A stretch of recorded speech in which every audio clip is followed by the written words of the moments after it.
ಏಷ್ಯಾದಲ್ಲೇ ಅತಿ ದೊಡ್ಡ industrial area ಅಂತ ಕರೆಸ್ಕೊಳ್ಳೋ ಪೀಣ್ಯ ಕೈಗಾರಿಕಾ ಪ್ರದೇಶದಲ್ಲಿ ಲಾಸ್ಟ್ 10 ಇಯರ್ಸ್ ಅಲ್ಲಿ real estate prices skyrocket ಆಗಿದೆ. ಕೆಲವೇ ಲಕ್ಷಗಳಲ್ಲಿ ಸಿಗ್ತಿರುವಂತ ಸೈಟ್ಗಳು ಈಗ ಕೋಟಿಗೆ ಹೋಗ್ತಾ ಇದೆ. ಅದೇ ತರ ಒಂದು ಇನ್ವೆಸ್ಟ್ಮೆಂಟ್ ಆಪರ್ಚುನಿಟಿ ಇವಾಗ ನನಗೆ ಕಂಡು ಬರ್ತಾ ಇರೋದು ದಾವಸ್ಪೇಟೆಯಲ್ಲಿ. ಪೀಣ್ಯಗಿಂತ ಫಾಸ್ಟ್ ಆಗಿ ಡೆವಲಪ್ ಆಗುವಂತ ಇಂಡಸ್ಟ್ರಿಯಲ್ ಹಬ್ ಇನ್ ಮುಂದಕ್ಕೆ ದಾವಸ್ಪೇಟೆ ಅಂತ ಹೇಳ್ಬೋದು.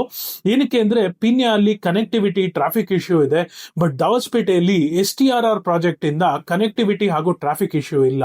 ಅಂಡ್ ಪೀಣ್ಯ ಕೈಗಾರಿಕಾ ಪ್ರದೇಶದಲ್ಲಿ ದೊಡ್ಡ ದೊಡ್ಡ ಇನ್ಫ್ರಾಸ್ಟ್ರಕ್ಚರ್ ಗಳನ್ನ ಆಲ್ರೆಡಿ ಕ್ರಿಯೇಟ್ ಮಾಡಾಗಿದೆ, ಬಟ್ ಇನ್ನೂ ಕೂಡ ಸುಮಾರು ಇನ್ಫ್ರಾಸ್ಟ್ರಕ್ಚರಲ್ ಪ್ರಾಜೆಕ್ಟ್ಗಳು ಬರುವಂತ ಆಪರ್ಚುನಿಟಿ ದಾವಸ್ಪೇಟೆಯಲ್ಲಿ ಮಾತ್ರ ಇರೋದು.